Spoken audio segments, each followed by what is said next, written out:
Today we are going to discuss the topic octet rule, effective atomic number rule and 18 electron rule in organometallic chemistry. First is octet rule. The electronic structures in main group chemistry can be rationalized on the basis of the octet rule with a valence shell requirements of 8 electrons. That is, the valence shell, that is S and P valence shell, contain a total of 8 electrons, that is 2 S electrons plus 6 valence P electrons. Next is effective atomic number rule, that is EAN rule. The first attempt to account for the electronic configurations of transition metal complexes was made by Sijek. He extended the Levik's octet rule and he put forward the effective atomic number rule. This rule, that is EAN rule, states that the central atom or ion in a complex accepts pairs of electrons from the ligands until its total number of electrons is that of the next noble gas. For example, consider the ion, that is FeCN6 4-. Here the central atom is iron. It has 26 electrons. So Fe2 plus, here the iron is in Fe2 plus state and it has 24 electrons. By accepting 6 pairs of electrons from the 6 Cn- ions, the Fe2 plus forms FeCN6 4- complex in which the central atom has a total of 36 electrons, which is same as that of the krypton, that is, which is the nearest noble gas. Similarly, in the complex FeCO5, here also the effective atomic number, that is equal to 36. The effective atomic number can be calculated by using the expression, that is EAN, that is equal to atomic number of the central atom plus or minus the number of electrons gained or lost in ion formation plus the number of electrons gained through coordination. Let us discuss some examples. Consider CrCO6. Here the central atom is chromium. It has 26 electrons. By accepting 6 pairs of electrons from 6 carbonyl ligands, Cr forms CrCO6 complex in which the central atom has a total of 36 electrons, which is same as that of the nearest noble gas, that is krypton. Similarly, the effective atomic number of PtNH3 that is equal to 84 and CO3NO, its effective atomic number is 34. Next we have to study the 18 electron rule. Similarly, in organometallic chemistry, the electronic structures of many complexes are based on the total valence electron count of 18 on the central metal atom. It is called 18 electron rule. The 18 electron rule states that stable organometallic complexes are formed when the sum of the neutral metal valence electrons plus the sum of electrons conventionally considered as being supplied by the surrounding ligands equals to 18. According to 18 electron rule, when a central metal atom achieves an outer shell configuration of ns2 n-1d10 np6, there will be a total of 18 electrons in the valence orbital. This 18 electron rule, eliminating the need to remember different EAN values for each noble gas. Complexes with 18 electron counts are referred to as saturated because there are no empty low-lying orbitals to which another incoming ligand can coordinate. Complexes with counts lower than 18 electrons are called unsaturated and can electronically bind additional ligands. The 18 electron rule is useful for predicting the formulae of stable complexes having nitrosyl and carbonyl ligands. Since the carbonyl and nitrosyl ligands are good pi acceptor ligands, they stabilize the T2g orbitals. This leads to a larger delta octahedral value and an increase in the total binding energy. As a result, octahedral carbonyl and nitrosyl complexes always adhere to 18 electron rule.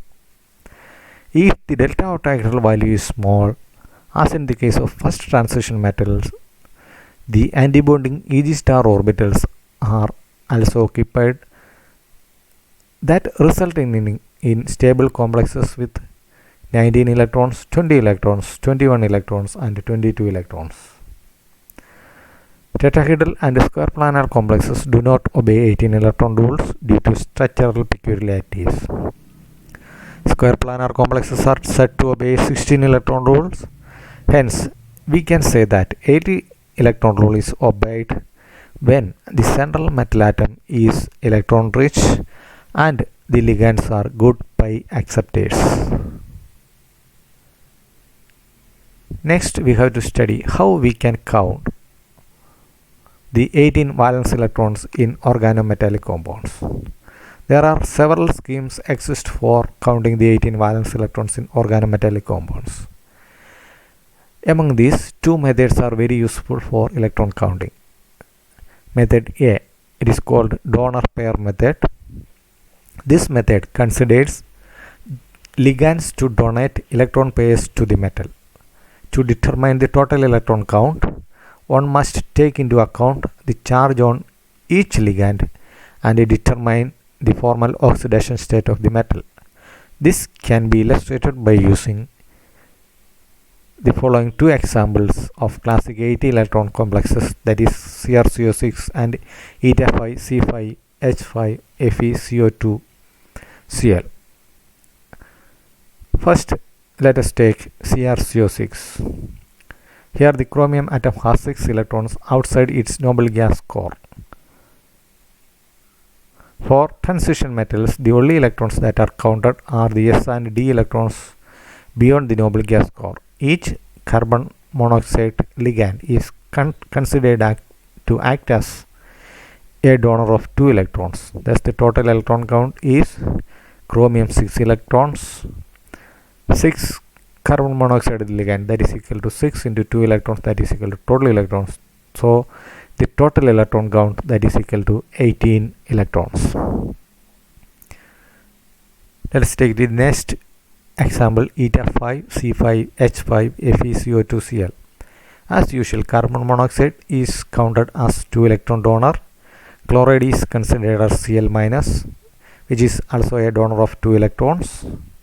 Pentahato C5H5 is considered by this method as C5H5 minus, a donor of 3 electron pairs, that is, it is a 6 electron donor. Therefore, because this complex is considered to contain 2 negative ligands, that is Cl minus and C5H5 minus, the oxidation state of iron in this complex is +2,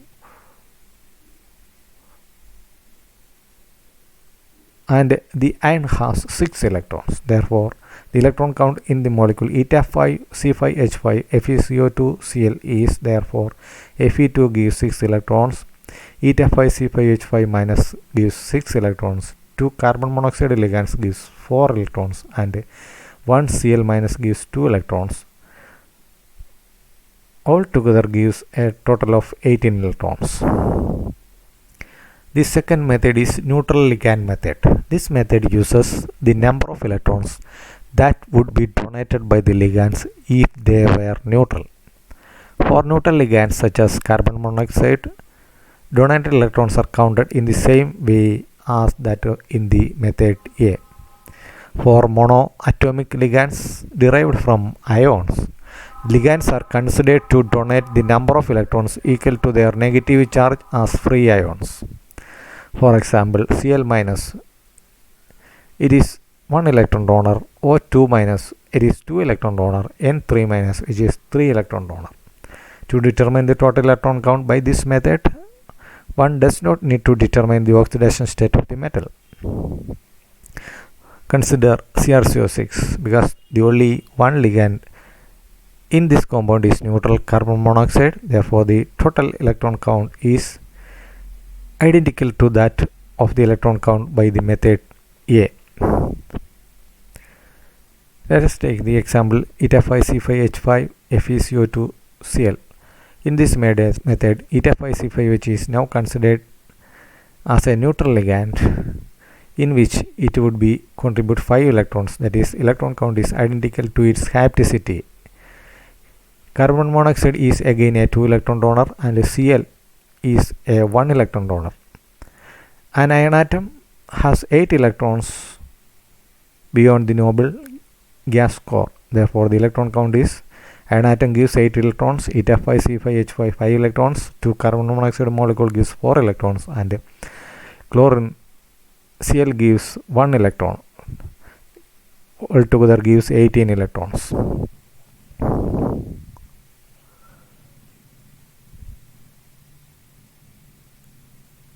Beside these two methods, we have to consider some other aspects in electron counting procedure. First one is the charge of the complex. Many organometallic complexes are charged, and this charge must be included when determining the total electron count. This can be verified by using the complexes MnCO6 plus and eta5C5H5CrCO3 minus. Both are 18 electron species. Consider MnCO6. Mn1 has 6 electrons, 6CO gives 12 electrons. Total gives 18 electrons. Method 2, manganese has 7 electrons, 6 carbon monoxide gives 12 electrons, and this complex has 1 positive charge, and that gives -1 electron. Subtract this electron from the positive charge. So therefore a total of 18 electron.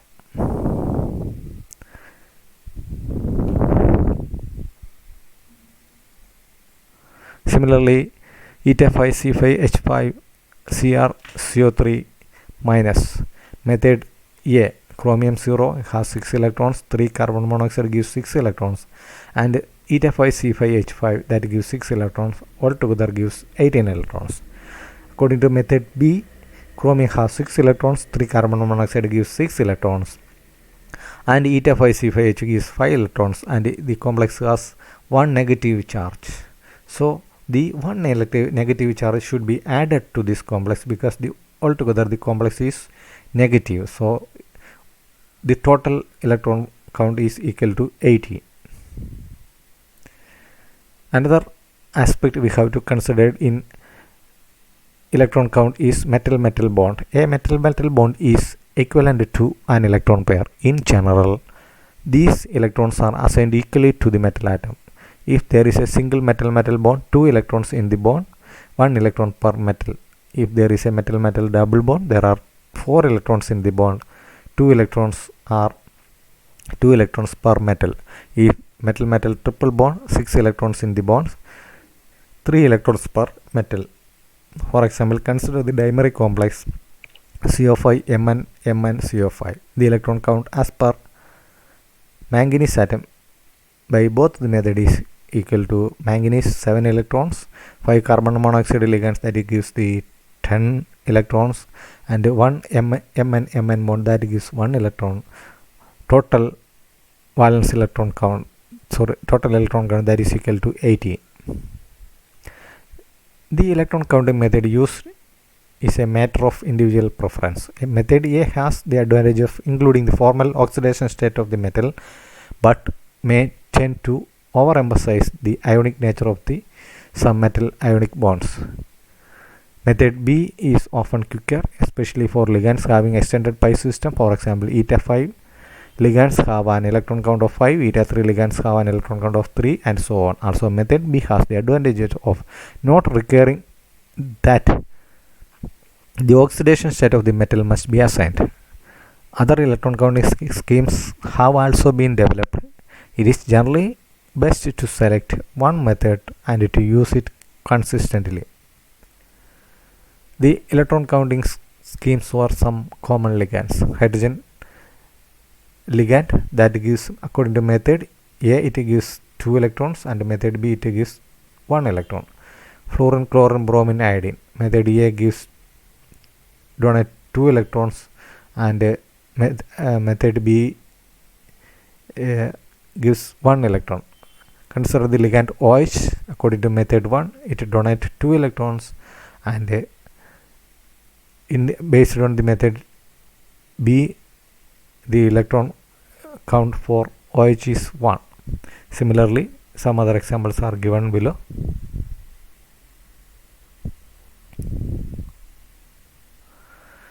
Some exceptions to 18 electron rule. There are many exceptions to 18 electron rules. Square planar complex organometallic complexes of the late transition metals obey 16 electrons. That is, they have a valence electron count of 16 electrons. Some high valent D0 complexes have lower electron count than 18. Some sterically hindered or bulky ligands force complexes to have electron count less than 18 electrons. The 18 electron rule fails when bonding of the organometallic clusters of moderate to big sizes. This rule is not applicable to organometallic compounds of the main group metals as well as to those of lanthanides and actinides metals. References: Organometallic Chemistry, 2nd edition, Gary O. Spessard and Gary L. Missler, Oxford University